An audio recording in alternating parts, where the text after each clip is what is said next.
Good evening. Today is Monday the 1st of August 2022. The time is 8 p.m. in Canberra. We will begin the weekly Bangla radio program from Canberra 2XX Community Radio Station. This program is being broadcasted by the courtesy of Community Broadcasting Foundation Limited and Bangladesh Australia Association Canberra.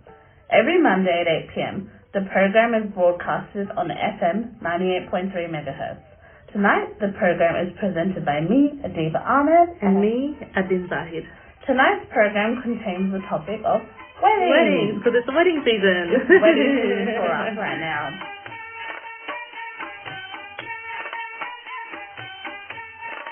So, as you mentioned, it is wedding season right now. Winter weddings, we've got a couple of summer ones coming up as well, I think, this year. But I think it's also just a backlog of a couple of the weddings that couldn't happen due to COVID over the last few years as well. So we're seeing some of those happen now, so it's quite a festive time, quite a joyous time, an occasion. So we thought we'd talk about kind of Bengali weddings and some of the traditional components of Bengali weddings, what Bengali weddings mean to us and what experiences we've had, and kind of how they've kind of evolved from when we were younger to maybe now as we're older. So I guess we can dive into the traditional components of Bengali weddings, or what kind of at least what we know, because I feel like Bengali weddings are a whole ordeal and there's multiple events and they can go on for as many days as you'd really want it, honestly. Yeah. But I think for me, like a Bengali wedding, when I think of Bengali wedding, the first thing that comes to mind is definitely a hulud. Like you have to have a hulud, you just have to. Whether or not you actually have the turmeric smothered on your face or not, I don't know if that happens as much anymore. But you definitely have to have a hulud, and you definitely have to have a wedding or reception, or I guess the wedding, the marriage itself is called the akt, or the nikah. So I think that's been my experience. I personally actually haven't been to any nikahs. Really? Yeah, I've never had like a close enough friend get married. Oh, like, you're mine and mine. Okay, well, I'll wait for yours. I've been to my cousins in Bangladesh, but I've never been to one in Australia. Yeah. And in Bangladesh, it's like very different. It's just like sign the papers. Yeah, just sign the papers and like get a room and done with. my first akt actually was my sister's. Okay. Me and my sister were 10 years apart, and so I was 14. Yeah. And it was just such a surreal moment because it was at my grandma's house in Bangladesh, so we were in my nanny's flat. Is that cool now? No, in Dhaka. Oh, okay, even though they technically, both my sides of my family are originally from Khulna, my mum, I think in her teenage years, had moved to Dhaka. Okay. So nanny's house is really like a 4-story flat Oh no, I'm forgetting. Dhanmondi, Gulshan. Isn't it Gulshan? It starts with B. Bonani. Bonani. Yeah, sorry, I had mental blanks there. But it's really cute. And so I remember, like, for me, with that memory, I was really, like, low-key traumatized. Oh, really? Because I was like, no one important to who I felt important at the time, which was the Bengali community. Yeah. I was like, none of those people are here. It feels weird to me. Yeah. It's all family and they're all close family, but because I didn't spend a lot of time with them, it was a bit odd. Yeah. And like it was happening in 2 rooms. Right. Like the guy was in one room and the girl was in one room. Yeah, and in fact I actually can't recall if my Gulabhaya was in the other room, but my sister was in the living room. All our grandparents who were like still with us at that time, they were surrounding her and they were listening for her to say that she agreed. Yeah. And I was just like, I hid under a bed at some point because I was quite overwhelmed by like what is happening. My sister's getting married, but then also like this isn't how I'd envisioned like, her marriage kind of thing. Yeah. And either my Dulhai was in one of the other bedrooms and he was there, or I think it might have been over the phone. I feel like I'm having a memory of like them agreeing over the phone as well. So it could have been in different ways. And then like another recent one that I went to was actually yesterday, which to me I really liked how that one was, which was it was in a little hall, in a little like a really nice room, and it was like beautifully. So it was almost like a mini reception in a way, in the sense that there was like the seating there and the bride and groom stood there. But here this time they're sitting together. They're originally sitting together, and I have a feeling that possibly they were going to do the entire thing together. But in the sort of beginning, the imam actually said, oh, do you mind if I change a little things here and there? So he actually got like the bride to stand away and get up and actually stand away. And I was just like, the bride has to stand. Well, I think it signifies like two people coming together, coming so together. like they can't be together. They can't be seen together first. Like it's like a I don't know, like a symbolistic way of doing it. It very much could be. Yeah. And then like halfway through after that, then they like got her a chair. But and then they came together and they signed. Like she agreed, he agreed, and then they came together and signed. Do they have to say kabul hai? Is that they didn't kabul? say, What did they say? Just I do. Like what did they say? They just nodded. Oh, okay. Like, I think the bride definitely nodded, but I think the groom might have said I agree. Yeah. But yeah, I was just like waiting. I was like, are they gonna say kabul? I was like, more of Pakistani thing, or like because I've seen it Kabi Kushi Kabi Dam. Yeah. But I believe they would have been Indian Muslims. Yeah. So yeah, there was no kabul. Okay. That was my experience. I think they just say kabul, like it's just like kabul. It just means like I think kabul is an Arabic word. Oh yeah. Yeah, so it's just kabul, which means I accept essentially. But if English doesn't matter what language you say, as long as you accept. As long as you accept, and they hear you. Which is like because the imam put some emphasis on like in front of everyone we need to hear your consent because marriage can only happen if the bride is consenting. And of course the groom has to consent as well. Yeah. And so like they're going to hear her first. Yeah, but she was a shy bride. She was shy bride. Yeah, it was very, very beautiful. And I really liked it. And then there was food afterwards. Yeah, amazing. Okay, well I've never done the whole nikah component, but it sounds like technically that is a moment that they become one, or the marriage actually happens. That's probably the most significant component. Like despite all the cultural festivities and the hools and everything else and mendis and whatever else you want to do, the actual wedding marriage itself is that exact moment in time. So I've never been to one of those. So technically I'm like, I've never really seen a marriage. I've only been to like the celebrations before and after. But like that sounds like a very beautiful moment, and that's probably the moment when it's hopefully I think the most realist for the couple that's getting married as well is like when it's all official and it's all very. I imagine it's an emotional moment, or because the bride's father was a part of it, and so he had to also sort of give the bride away in a sense, and he got really emotional, which set me and my mum off. We started blubbering, and so I think there was a dry eye there at the time because it made it really real. Okay, no, that sounds beautiful. Nikahs are beautiful, and then hulud are fun. When I think of a hulud, like the nikah is like the serious, like getting down to business part. Like you have to have like the imam there and all the official people there and stuff, and you have to have a witness and everything. But the hulud is like the fun part. Like I haven't really been part of I have been part of a hulud once a long time ago here, and I danced in it. But I think the hulud is fun because of the colours, the music, the dance. Of course, it differs culture to culture, but a Bengali hulud is typically like there'll definitely be like a hulud application ceremony, like hulud by like turmeric. There will most likely be some kind of like song and dance or music component, and like lots of like feeding of the bride and groom mishtis and stuff. So I would have to look this up to be honest with you, but I feel like I always get asked like, what's the purpose of the turmeric? What does that mean?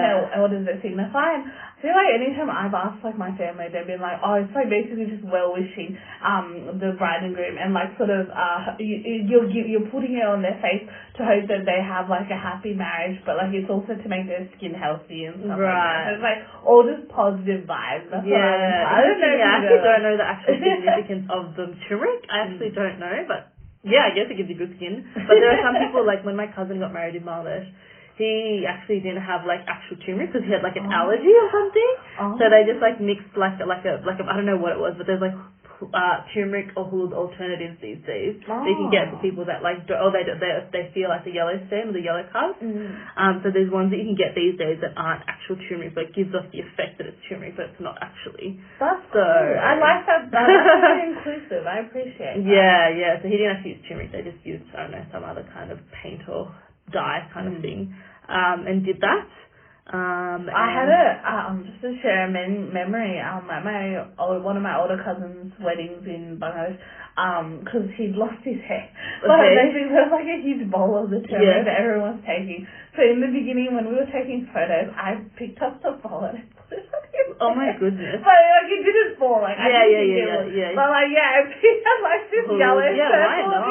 Why not? They put it all over the body as well, like you can go crazy. Sometimes people go a bit crazy, and those times it's just restrict to the face, but they do I think in Indian cultures, etc. as well, they do the feet, the legs, like, because they actually want, like, nice skin everywhere, so they actually do, like, a whole, like, skin service with the hulud as well, which is really fun. Yeah. And I've seen ones that they do, like, I haven't actually seen this in person, but I've seen it, like, online and stuff, where they do, like, after the whole hulud ceremony, they'll do, like, a water fight hosing down thing. Oh my god!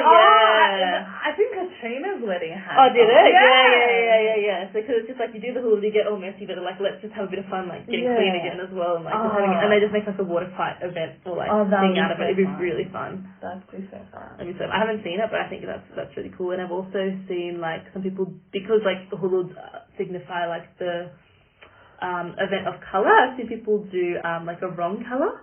So they do like it's not just hulud, but they like throw dye at each other, and everyone comes in like white, and it's like a little mini like holy festival, but in celebration of the wedding. So it's kind of like there'll be like a hulud, they'll do the the wrong colour, and then they'll do the water component as well. So it's all like you get colourful, you get dirty, there's all this colour and celebration, but then they also have like a little bit of like a hose down at the end as well. That's so fun. I would love We should incorporate that. We should, but I think Canberra, like, we keep it very traditional, in my opinion, when it comes to weddings.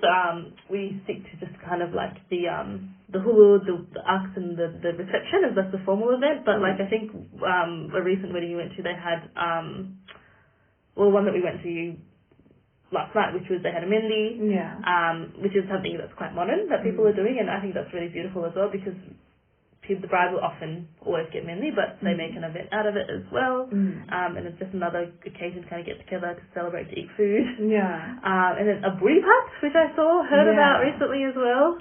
Yeah, I'd never heard of buri pat until recently, and then I asked the bride because I was just really confused. And so what she said was the buri pat was basically, because in essence traditionally the girl is sort of leaving her family to join another, it's an event where you make all the bride's favorite dishes, and you like lovingly feed her, like all the family feeds her. So it's almost like a guy hulud adjacent sort of thing. And like another occasion to basically be dressed up a little bit and having that intimate time with the family. And I guess like maybe not in this case where she's actually like leaving her family and might not see her family for a while. That's not the case with this one. But maybe like traditionally, if a bride would have to like move states or something like that, you probably wouldn't see your family for a while. So they'd want to like show that care before they send you off in that sense.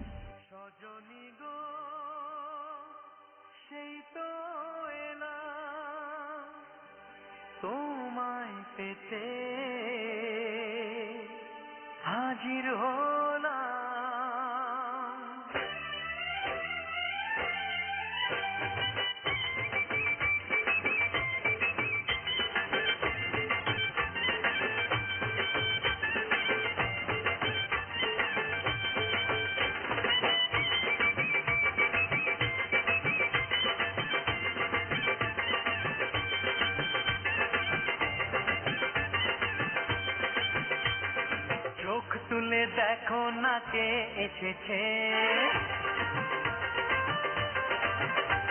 আরে নতুন করে আবার বিয়ের সানাই বেজেছে আরে চোখ তুলে দেখো না কে এসেছে নতুন করে আবার বিয়ের সানাই বেজেছে তুলে নিয়ে যাব যখন ভালোবেসেছি Yeah, interesting. Which makes me like think, what I sort of thought about weddings growing up versus how like they're not necessarily as traditional now, which it feels like I don't know, for me a welcome change, because like even like a concept like that the bride is being given away and the bride is like joining another family completely and she's no longer yours.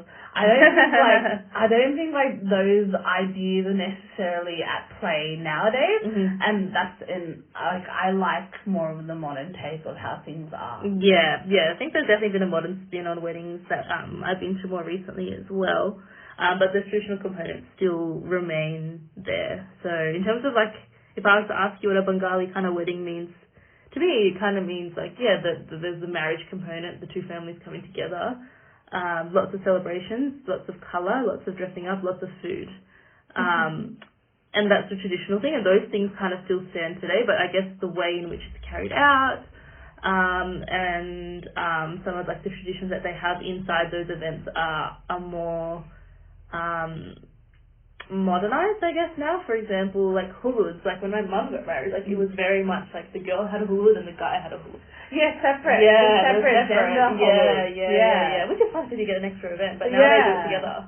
Yeah, me and my sister and my brother-in-law actually had separate ones. Yeah. Which was fun in the sense that because we got that second event. Yeah. And I heard like people will crash each other's huluds now. Yeah, I've heard that. Yeah, which is really cute too because I kind of like that idea because like it kind of, I don't know, it kind of starts like, oh, this is the person I want to marry. I want them to be a part of every event. Yeah. I don't know. Yeah.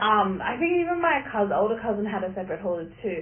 Yeah, which I think he did crash his wife's one. Oh, really? Yeah, now that I think about it. Because, like, I remember they were all dancing and stuff, and they were, like, sort of also making... Because he also kind of proposed to her, because they had an arranged marriage. Okay. But, like, she's a very big romantic. Okay. And very big, like, loves Bollywood and everything like that. And when they were, like, talking and, like, getting to know each other, she was kind of like... I liked what she did, but she was kind of like, I would like to be proposed to. Yeah. And so...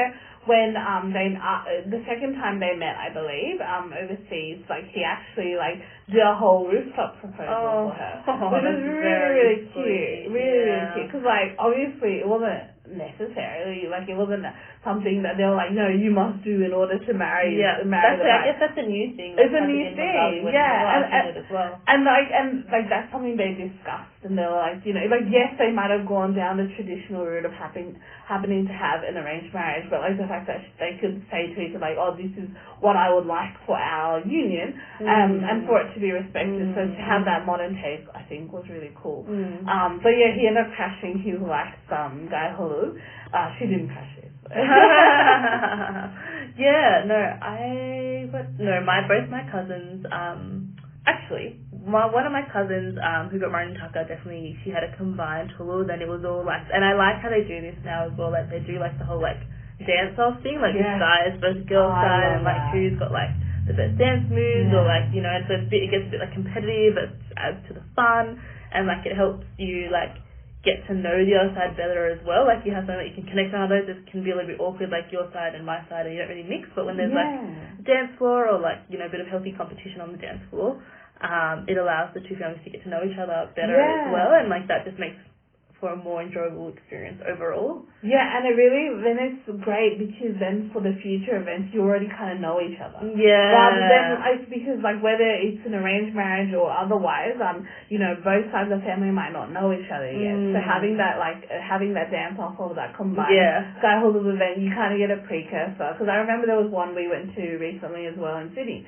And Mum, like, we got there late, so Mum happened to actually have to sit with the groom side of the family. But it was, my Mum's a social butterfly, she's fine no matter where she's going to be. But, like, it actually gave her a chance to kind of get to know some of the groom side, and it was really great because our car tire actually got punctured. Oh, really? When I say that, we actually did. Like, we drove over the wrong thing, which we didn't see a sign. So, like, literally, like, we were, like, trying to start our car, and then we didn't know what to do, and we went back to the venue, and they were really lovely. They were like, no, stay and sit. And then soon after when, because NRMA will take 3 hours. Yeah, wow. In Sydney. New South Wales. Yeah, really surprising.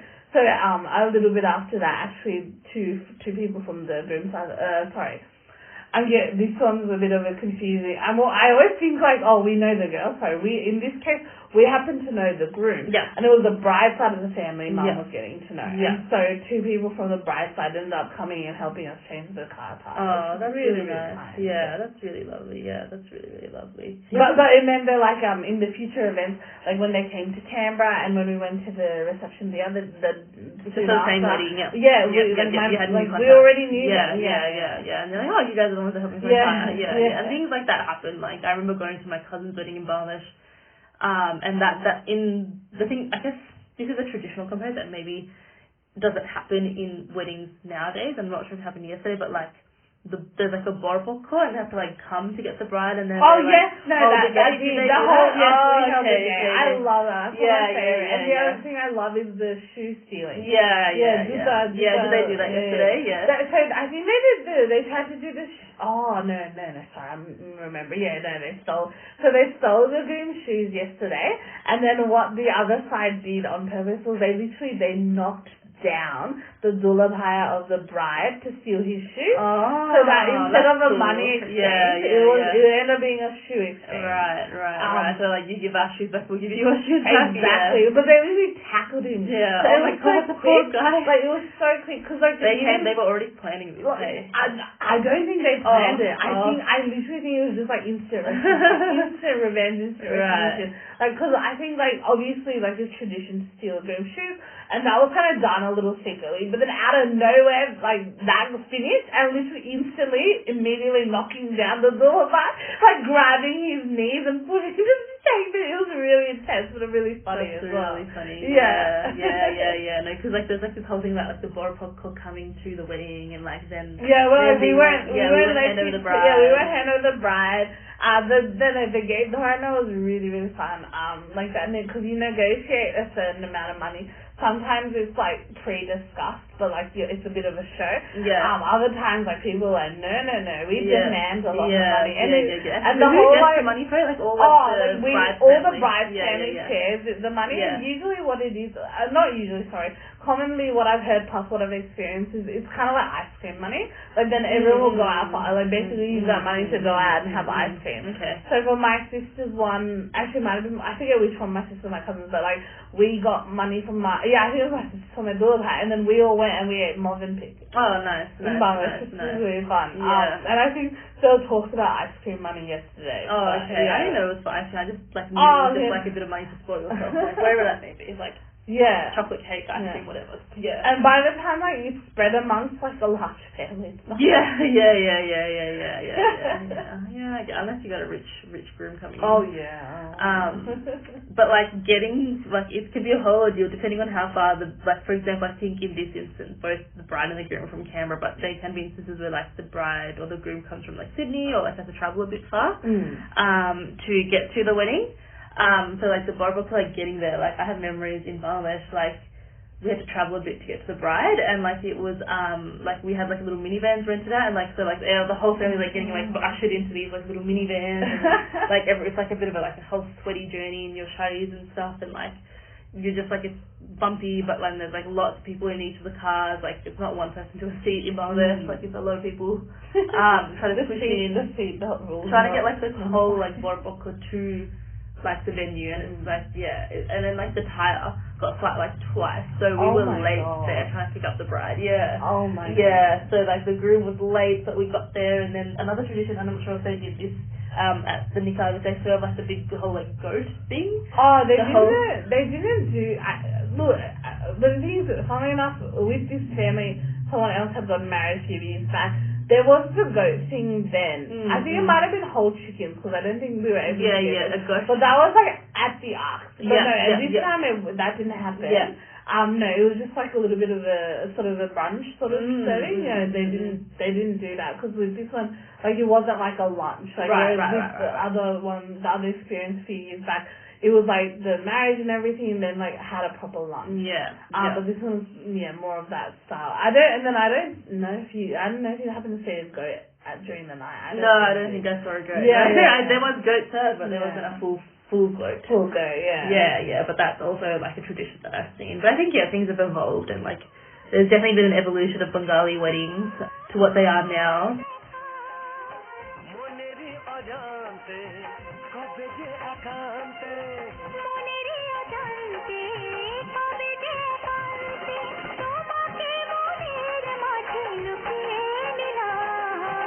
তোমাকে তোমার থেকে ছিনিয়ে নিয়ে গো আজকে সিঁদুর রঙে রাঙিয়ে দিলাম তোমাকে তোমার থেকে ছিনিয়ে নিয়ে গো আজকে সিঁদুর রঙে রাঙিয়ে দিলাম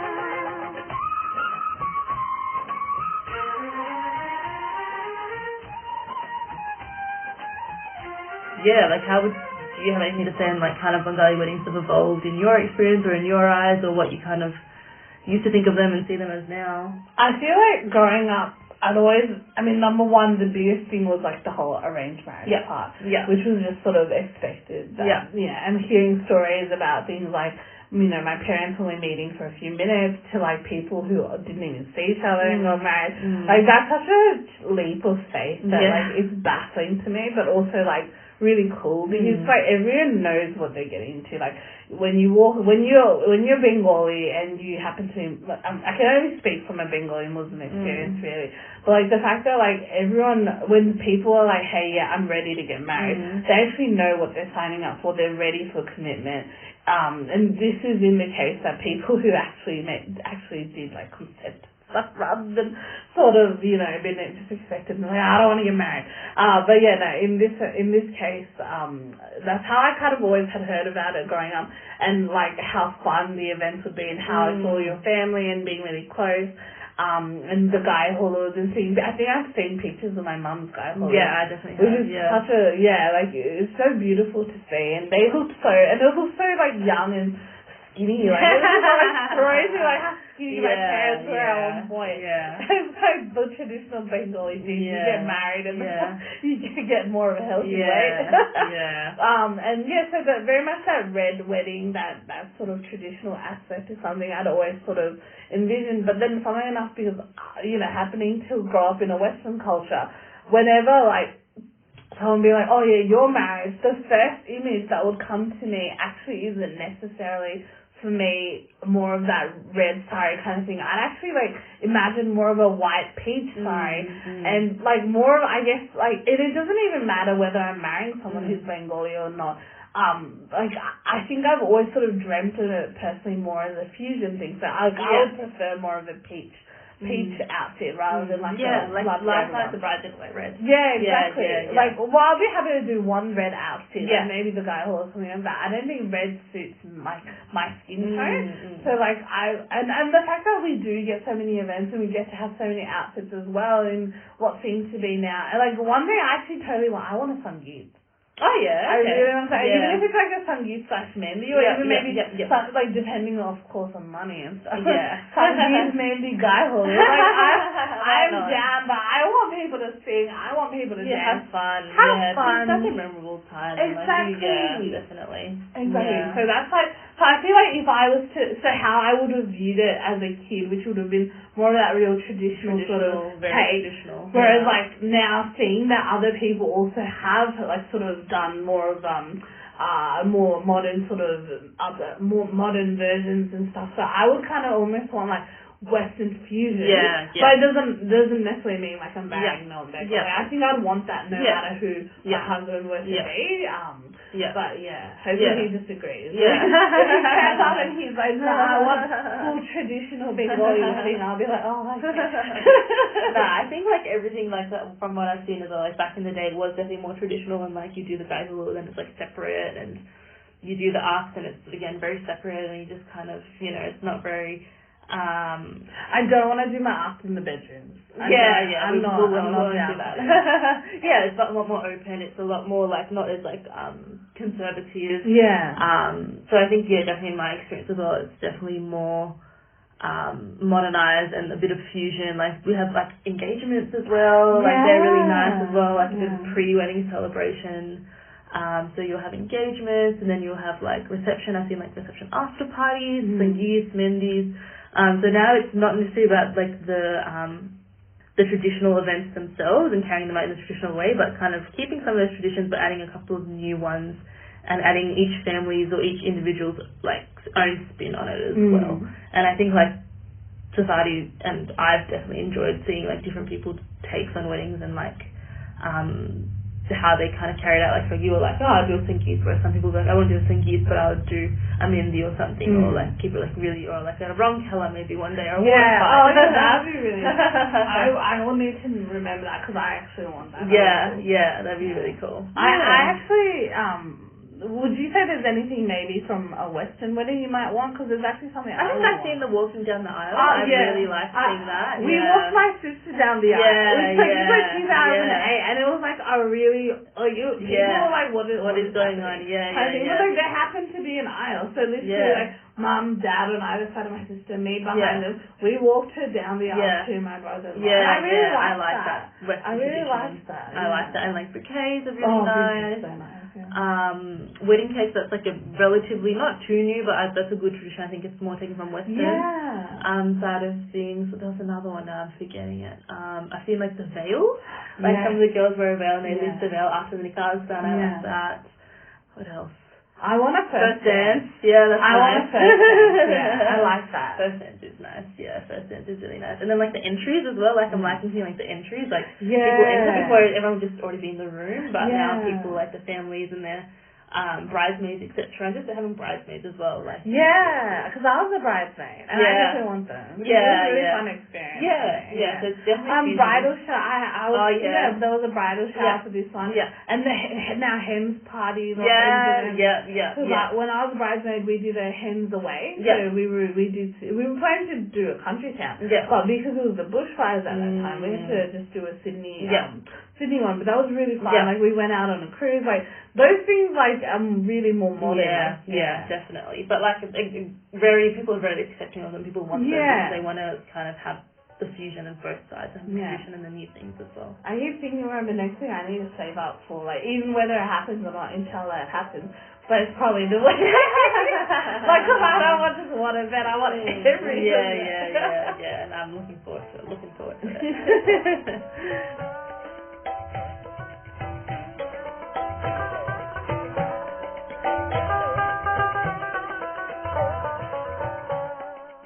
We have now reached the end of our program. We hope that you have enjoyed. We invite you to send your opinion to Bangla Radio Canberra the following email, banglaradio@gmail.com.